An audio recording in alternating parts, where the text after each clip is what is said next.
adik-adik sekolah minggu.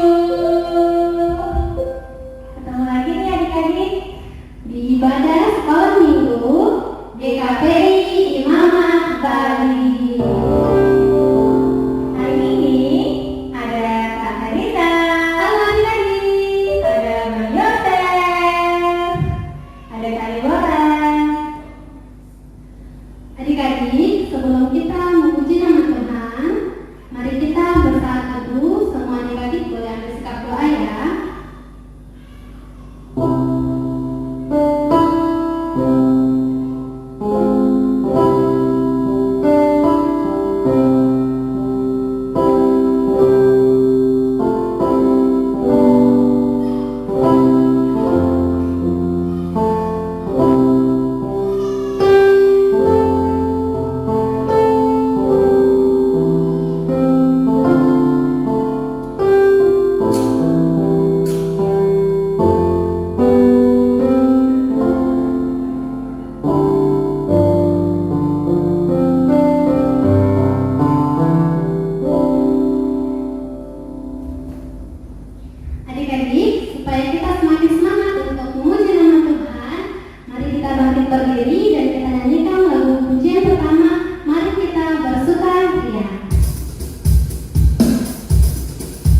juga bersyukur karena kami masih dapat beribadah kepada Tuhan di hari Minggu ini.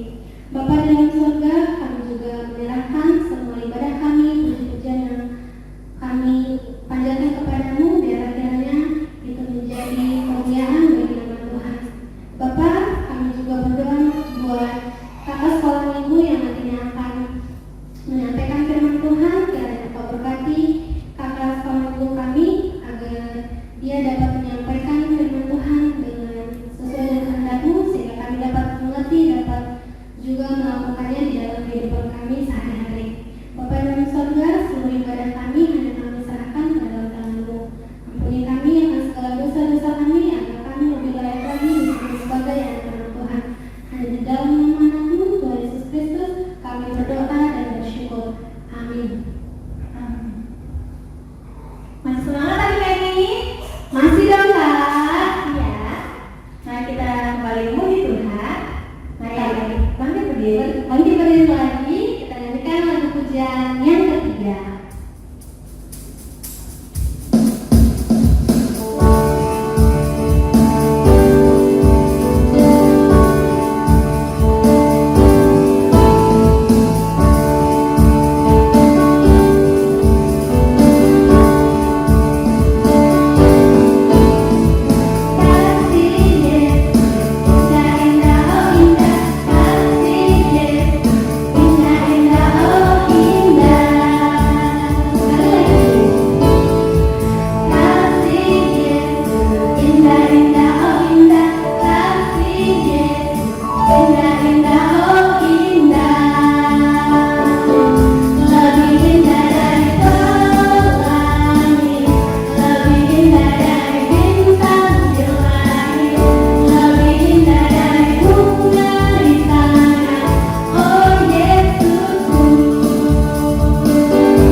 Shalom adik-adik sekolah minggu.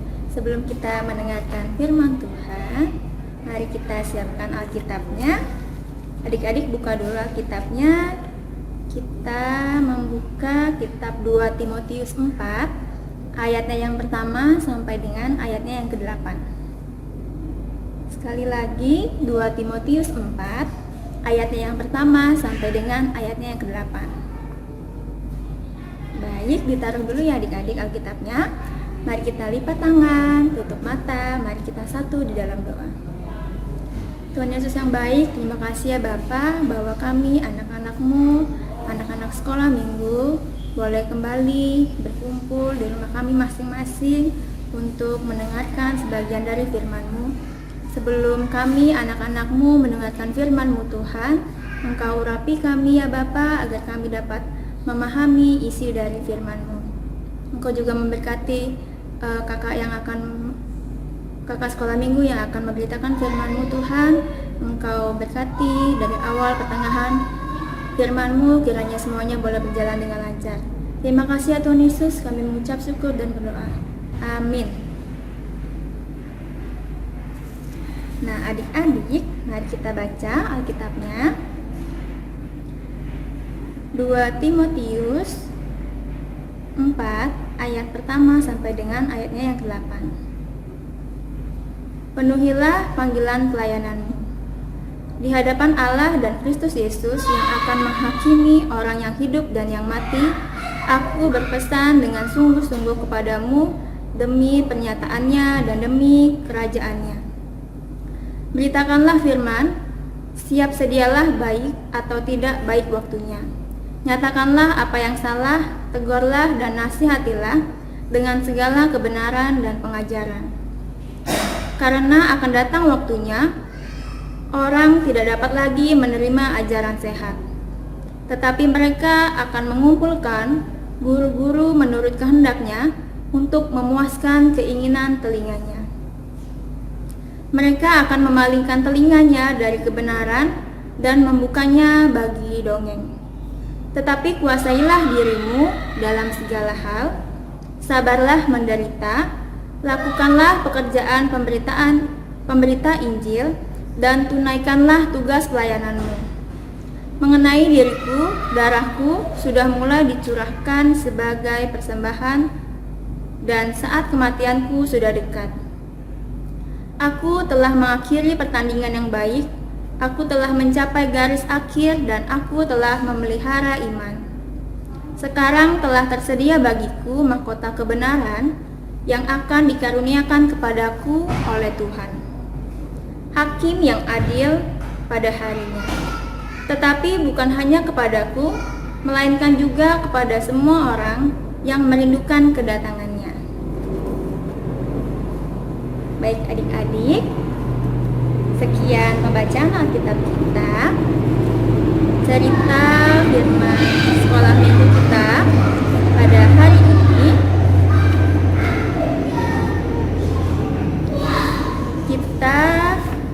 Cerita kita bertemakan mahkota kebenaran. Nah adik-adik, sebelumnya kakak mau nanya nih, adik-adik pernah mengikuti sebuah perlombaan atau pertandingan nggak adik-adik? Nah, dari sebuah perlombaan dan pertandingan itu adik-adik pasti kan pengen dapat juara, pengen menang. Misalnya nih lomba 17 Agustus kemarin, adik-adik mengikuti lomba kelereng. Adik-adik mau ikut lomba kelereng nih, jepit kelereng kayak pakai sendok itu. Nah, sebelum adik-adik lomba, kalau mau menang, adik-adik harus berusaha untuk melakukan dengan baik, semaksimal mungkin. Nah, adik-adik di rumah sebelum 17 Agustus di rumah latihan, jalan sendiri supaya adik-adik bisa menang. Misalnya juga adik-adik ikut lomba di sekolah masing-masing. Adik-adik masih harus mempersiapkan diri supaya adik-adik menang, mendapatkan juara. Lalu adik-adik, dari cerita kita, seperti gambar ini adik-adik, dari gambar ini kira-kira apa ya yang sedang dilakukan oleh Rasul Paulus? Apa yang terjadi dengan Rasul Paulus? Rasul Paulus berada di mana adik-adik? Di dalam penjara adik-adik nih. Seperti gambar ini, tangannya Rasul Paulus diborgol. Kenapa ya Rasul Paulus masuk penjara? Ayo, adik-adik ada yang tahu kenapa Rasul Paulus bisa masuk ke dalam penjara? Apa Rasul Paulus ini jahat adik-adik? Tidak ya adik-adik. Nah, kenapa Rasul Paulus ini bisa masuk ke dalam penjara? Karena dia memberitakan Injil Tuhan. Nah, pada saat itu banyak nih adik-adik yang tidak menyukai Rasul Paulus. Karena Rasul Paulus ini memberitakan Injil Tuhan, banyak yang tidak suka.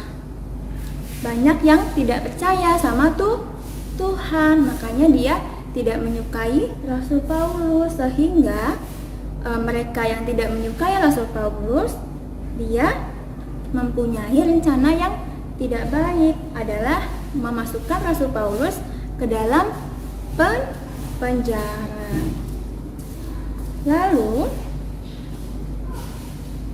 masuklah Rasul Paulus adik-adik ke dalam penjara. Apa yang sedang dilakukan Paulus ketika dia di dalam penjara?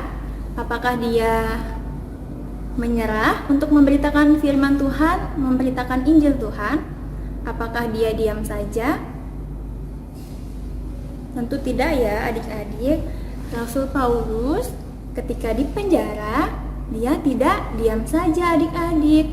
Dia tidak berhenti untuk memberitakan Injil Tuhan. Nah, pada gambar ini ya adik-adik, Rasul Paulus menuliskan surat kepada Timotius. Kepada siapa adik-adik? Kepada Timotius. Ya, benar sekali.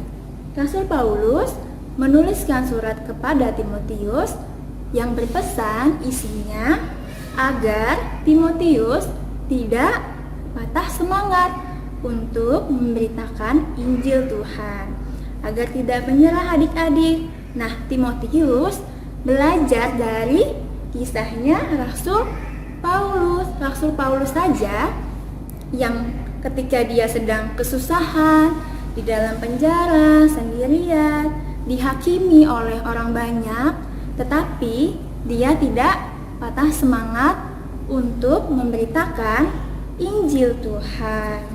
Sama nih Rasul Paulus, kayak adik-adik mau lomba, adik-adik harus semangat, tidak patah semangat, harus tetap berlatih agar adik-adik mendapatkan juara. Nah, dari kisahnya Paulus ini, Paulus tetap semangat, tetap rajin memberitakan firman Tuhan, supaya apa adik-adik? Nah, pada gambar ini ya adik-adik, pada gambar yang ketiga ini adalah tujuan dari Rasul Paulus yang tidak menyerah untuk memberitakan firman Tuhan. Apa gambarnya adik-adik? Bisa dilihat? Ini adalah mahkota. Mahkota apa ya adik-adik? Mahkotanya dari siapa? Dari raja kah? Atau dari seseorang? Bukan ya adik-adik. Nah, ini adalah mahkota dari Tuhan. Inilah sebabnya Rasul Paulus tidak menyerah untuk memberitakan firman Tuhan, untuk memberitakan Injil Tuhan. Dia tidak patah semangat, tidak putus asa, tidak hanya bersedih dan diam diri di dalam penjara, tetapi dia mau tetap semangat, tetap setia, tetap kuat, tetap melayani Tuhan, memberitakan Injil Tuhan, supaya dia dapat mahkota dari Tuhan, mahkota keselamatan dari Tuhan. Mahkota ini adik-adik bisa dipakai untuk selama-lamanya, karena yang mendapatkan mahkota ini adik-adik bisa masuk surga. Yang setia mengikut Tuhan Yesus, yang setia memberitakan Injil Tuhan, itu akan masuk surga. Siapa nih adik-adik yang mau kayak Rasul Paulus yang semangat memberitakan Injil, yang mau mengikut Tuhan dalam kesusahannya, dalam kesedihannya, dia tetap mau melayani Tuhan, memberitakan Injil, dan menerima mahkota keselamatan dari Tuhan. Siapa nih yang mau adik-adik? Adik-adik semua mau kan? Kakak juga pasti mau dong adik-adik mengikut Tuhan, setia selamanya. Nah, dari cerita Rasul Paulus, apa ayo yang bisa kita pelajari? Yang pertama, dari gambar yang pertama, ini adik-adik, ketika Rasul Paulus di penjara, dia tetap tidak menyerah, dia tetap semangat meskipun berada di dalam penjara sekalipun. Nah, lagi yang kedua adik-adik, dari gambar ini, meskipun dia di penjara, tetapi dia tetap melayani, memberitakan firman Tuhan lewat surat. Dia menuliskan surat kepada Timotius agar tetap semangat dan tidak menyerah dalam memberitakan Injil Tuhan. Nah, yang terakhir adalah tujuan Rasul Paulus, yaitu menerima mahkota keselamatan dari Tuhan.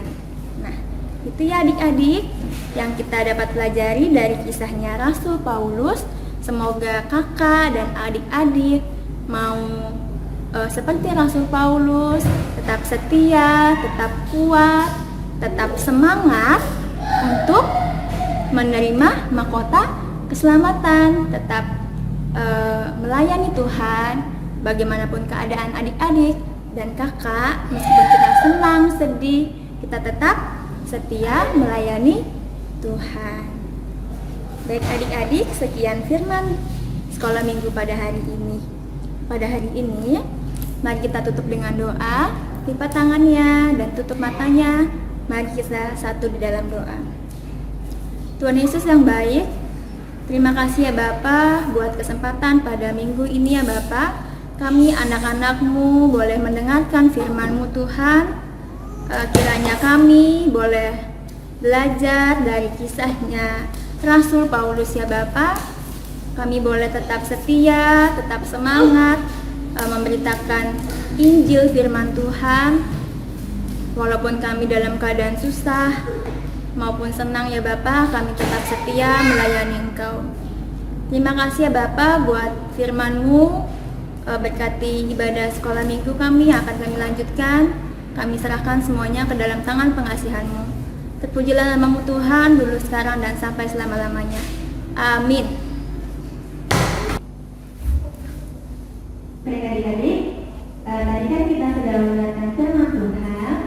Apa nih adik-adik yang bisa kita dapat pelajari dari kisahnya Rasul Paulus?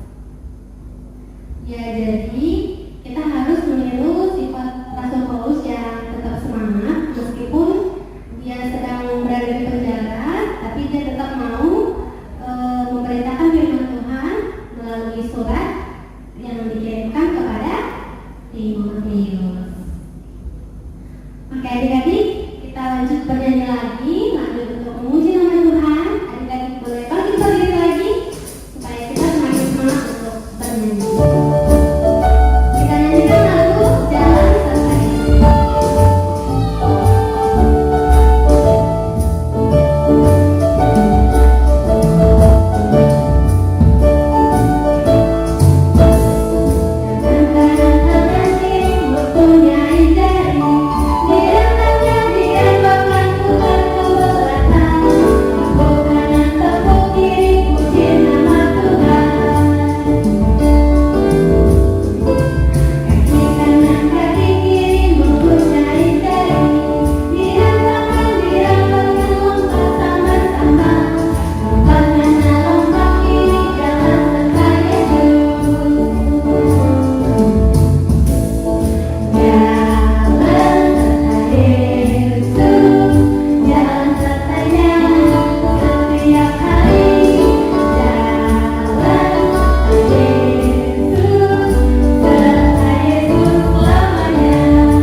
Tuhan Yesus yang baik, terima kasih ya Bapak buat hari ini kami anak-anak sekolah minggu boleh kembali beribadah di rumah kami masing-masing Bapak. Pada hari ya Bapak, kami mau membawakan adik-adik sekolah minggu ke dalam tangan pengasihan Tuhan. Engkau memberkati adik-adik kami yang saat ini ada di rumah masing-masing. Tuhan jaga dan pelihara adik-adik kami agar adik-adik tetap boleh semangat dan boleh tetap bersuka cita di dalam ibadah sekolah minggu. Walaupun kami belum dapat berkumpul bersama-sama, itu tidak membuat adik-adik kami bersedih, tetapi adik-adik kami tetap boleh semangat memuji nama Tuhan. Kami juga berdoa ya Bapak buat persekolahan adik-adik kami ya Bapak, yang saat ini dilaksanakan masih secara online ya Bapak. Engkau juga memberkati setiap pelajaran, kiranya adik-adik kami boleh memahami setiap materi dengan baik. Begitu juga dengan kesehatan adik-adik kami ya Bapak. Kami juga membawa ke dalam tangan-Mu Tuhan. Engkau pelihara adik-adik kami di dalam kesehariannya agar adik-adik kami boleh tetap sehat dan kuat. Jika ada di antara adik-adik kami ya Bapak yang sedang mengalami kelemahan tubuh, Engkau juga memberkati dan menyembuhkan adik-adik kami yang sedang sakit melalui obat-obatan yang dia konsumsi Tuhan. Begitu juga dengan kedua orang tua adik-adik kami ya Bapak, Engkau berkati kesehatannya, Engkau berkati pekerjaannya Tuhan. Seminggu ke depan kami serahkan semuanya ke dalam tangan-Mu Tuhan. Engkau menyertai kami dan memberkati kami dalam hari lepas hari ya Tuhan. Inilah doa dan permohonan kami Tuhan, kami panjatkan hanya dalam tangan pengasihan-Mu. Pujilah nama Tuhan, dulu sekarang dan sampai selama-lamanya. Amin.